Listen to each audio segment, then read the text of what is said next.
Hello everyone, welcome back to easy UPSC. तो कैसे आप सब लोग? आई होप सब बढ़िया चल रहा है। एंड आज के इस वीडियो में हम देखेंगे डिफरेंट टाइप ऑफ मेजॉरिटीज़। आप में से बहुत लोगों को ये कन्फ्यूजन रहता है वाइल रीडिंग पॉलिटी कि which is what type of majority, special क्या है, सिंपल क्या है, इफेक्टिव क्या है। तो वो सारे कन्फ्यूजन्स आज क्लियर हो जाएंगे। तो फर्स्टली आप ये चार्ट को याद कर लीजिए, इसको देख लीजिए, अभी समझ लीजिए, फिर जैसे ही वीडियो ख़त्म हो जाए आप इसको खुद से बना के प्रैक्टिस कर लीजिए एंड आपके सारे कन्फ्यूजन्स क्लियर हो जाएंगे। ओके, तो पहले देखते हैं व्हाट इज़ सिंपल मेजॉरिटी ना। उससे पहले हम एक और चीज़ देखेंगे कि आप ये देख लीजिए कि एक तरफ है इजी और एक तरफ है टफ। तो हम जितना नीचे से ऊपर तक जाएंगे उतना ही टफ बनता जाएगा। ठीक है, तो नीचे है इजी और ऊपर है टफ मेजॉरिटीज़। अब इस तरफ है हाफ वाले, इस तरफ है 2/3 वाले। तो आइए देखते हैं कि ये क्या है।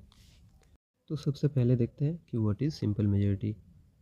तो सिंपल मेजॉरिटी क्या है? लोकसभा में या फिर कोई भी हाउस में जो आपके मेंबर्स प्रेजेंट रहेंगे उस दिन, उसका जो हाफ होगा उससे ज़्यादा। मान लीजिए आज आपके हाउस में 100 मेंबर्स प्रेजेंट है, मान लीजिए लोकसभा में। वैसे तो लोकसभा का टोटल स्ट्रेंथ कितना है?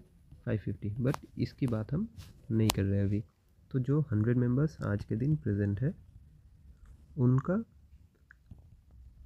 हाफ मतलब 50। अब 50 से ज़्यादा, ओके, मोर देन 50 मतलब 51 या फिर उससे ज़्यादा।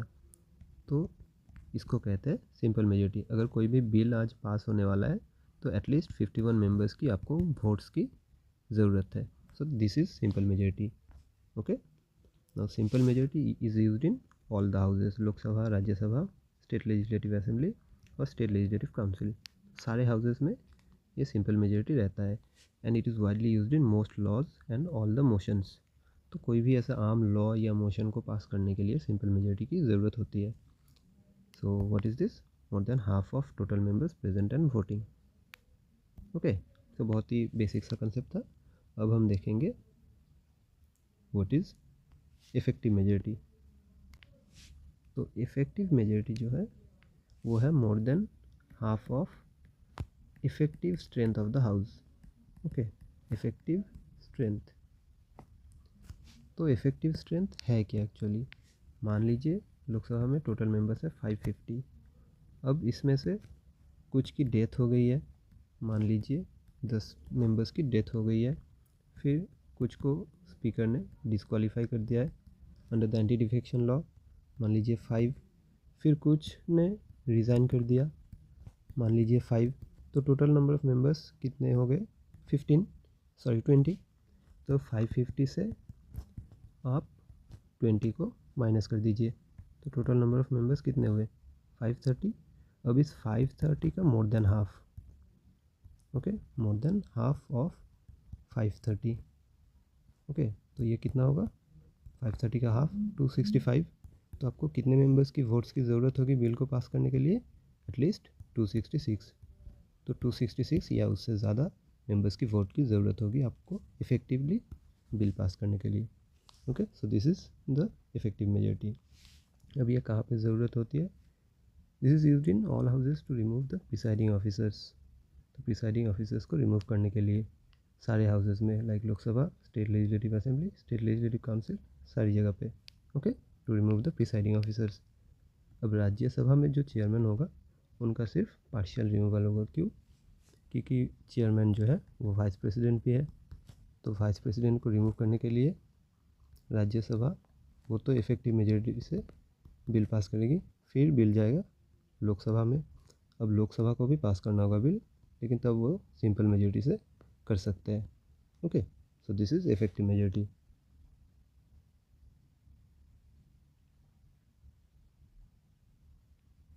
नाउ हम देखेंगे एब्सोल्यूट मेजॉरिटी। तो अब हम देखते हैं कि एब्सोल्यूट मेजॉरिटी क्या है। तो एब्सोल्यूट मेजॉरिटी में आपको more than half of total strength of the house, यानी कि मान लीजिए लोकसभा में 550 मेंबर्स है, तो 550 का जो हाफ है यानी कि 275।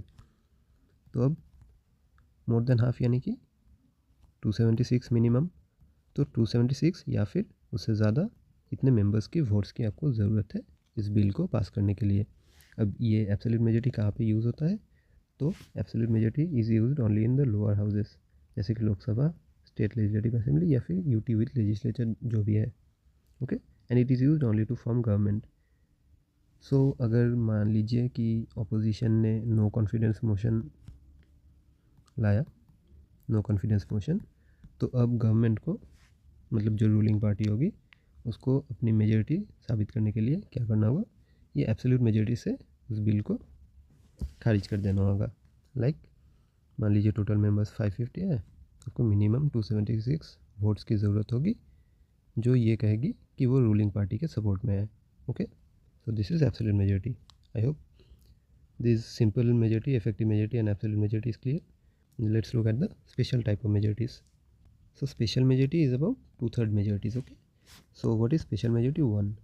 तो मान लीजिए आपके मेंबर्स जो भी प्रेजेंट हैं आज के दिन, मान लीजिए 300, लोकसभा में वैसे तो 550 मेंबर्स है टोटल, बट 300 आर प्रेजेंट। अब ये 300 का मोर देन 2/3, सो 2/3 ऑफ 300 इज़ 200।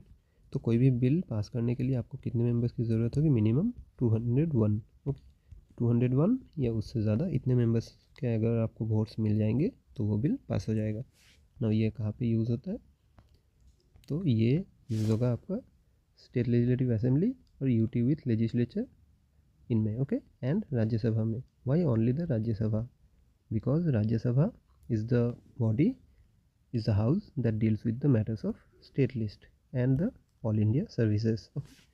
तो एक बार राज्यसभा ने बिल पास कर लिया स्पेशल मेजॉरिटी 1 से, तो फिर ये बिल जाएगा फिर लोकसभा में।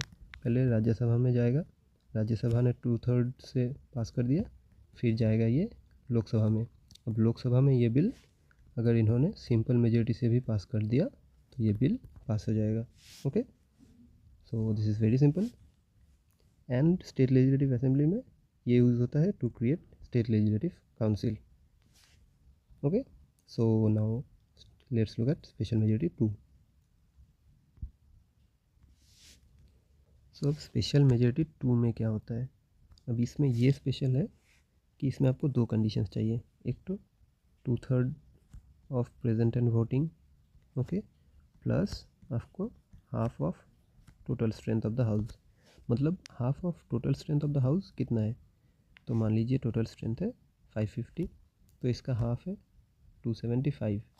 एंड मान लीजिए आज के दिन आपके मेंबर्स प्रेजेंट है 300, तो इसका 2/3 मतलब 200, ठीक है। But this 200 is less than the 275, तो this bill will not be passed.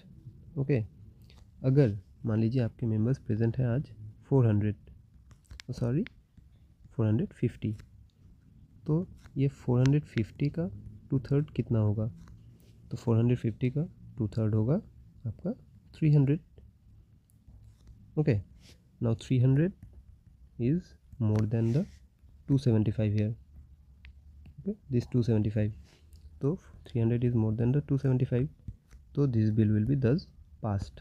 Okay, I hope आपको समझ में आया। अगर नहीं आया तो फिर से एक बार देख लो तो आपको समझ में आ जाएगा। तो ये कहाँ पे यूज़ होता है, तो ये तो मोर than 2/3 of present and voting in such a way that it is more than half of the total strength of the specific house. अब ये यूज़ होता है लोकसभा और राज्यसभा दोनों में, only for specific type of constitutional amendments such as removal of CAG, High Court judges and Supreme Court judges। तो अभी जो जस्टिस वर्मा का केस चल रहा है, अगर उनका रिमूवल मोशन पास होने वाला होगा ना, तो वहाँ भी स्पेशल मेजॉरिटी 2 ही लगेगा दोनों हाउसेज में। ओके, ना स्पेशल मेजॉरिटी 3 और 4 ये दोनों इजी है कंपेरेटिवली। तो स्पेशल मेजॉरिटी 3 में क्या है कि सेम एज स्पेशल मेजॉरिटी 2, तो 2/3 of present and voting in such a way that it is more than half of total strength. ठीक है, वो तो है ही, साथ में आपको चाहिए स्टेट रेटिफिकेशन। अब स्टेट रेटिफिकेशन में क्या, तो मान लीजिए आपका स्टेट लेजिस्लेचर और यूटी विथ लेजिस्लेचर मिला के हमारे 31 ऐसे लेजिस्लेचर्स है। अब इसका एटलीस्ट हाफ इस बिल पे वोट करेंगे, और एटलीस्ट अगर 16 लेजिस्लेचर्स इस बिल को पास करेंगे तो ही जाके वो बिल पास होगा। This is only for specific type of constitutional amendments such as the GST bill, okay, जो ऐसे स्टेट और सेंटर के बीच के रिलेशंस को इम्पैक्ट करते हैं। तो ऐसे कॉन्स्टिट्यूशनल अमेंडमेंट्स को ही पास करने के लिए ये टाइप ऑफ मेजॉरिटी की ज़रूरत होती है। क्लियर? तो अब अगर हम देखें स्पेशल मेजॉरिटी 4, तो ये कहाँ पे होता है? लोकसभा राज्यसभा में, only to remove the president of India. तो इसमें भी जो टोटल नंबर ऑफ मेंबर्स होंगे, लाइक लोकसभा में 550 और राज्यसभा में मान लीजिए 245, तो इसमें more than 2/3 of this number, इतने मेंबर्स की वोट्स की ज़रूरत होगी। ठीक है, so I hope all of this is clear. आप फिर से एक बार वीडियो को देख लीजिए अगर चाहे तो, एंड फिर खुद से ये चार्ट बना लीजिए, and all of your confusions will be clear. So see you in the next video. Thank you so much.